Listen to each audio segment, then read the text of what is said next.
મૂવીના writer director જોડે બધા જોડે વાત થવાની છે, કરીશું જ. પણ અચૂક વાત કરી હોય ને તો સૌથી પહેલાં નાના એક્ટર્સ જેણે મૂવીની અંદર નાની મોટી ભૂમિકા ભજવી હોય એમની જોડે વાત કરીએ તો વધારે સારું રહેશે. તો મારી સાથે એક એવા એક્ટર જ ઊભા છે. શું નામ સાહેબ આપનું? નામ હાર્દિક મહેતા છે. ઓકે.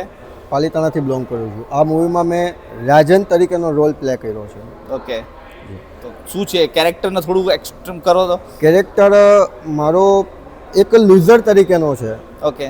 રોશન જે હોય છે મારો ભાઈ હોય છે, અમે બંને સાથે રહેતા હોઈએ છીએ. હું થોડોક ભણવામાં કાઠિયાવાડી ભાષામાં દાંડ કહેવાય, દાંડ એટલે ભણવાથી બહુ દૂર એવો પ્રકારનો મારો રોલ છે. પણ પછી આલોક સરના ટચમાં આવીએ છીએ, મતલબ કે અભય સરના ટચમાં આવીને અમને ભણવા પ્રત્યે એ થોડું પુશઅપ કરે છે અને અમે નાપાસમાંથી પાસ થઈએ છીએ. ઓકે, એટલે બેંક બેન્ચરની સ્ટોરી, બેક બેન્ચર ટાઈપ. હા, અમે 30-31 નંબર હતો રોલ નંબર, એટલે વિચારી લઈએ અમે શું હતા. તો સ્પેશિયલી તમે બરોડાથી નથી આવ્યું, તમે હાલમાં જણાવ્યું બરોડાથી છો જ નહીં.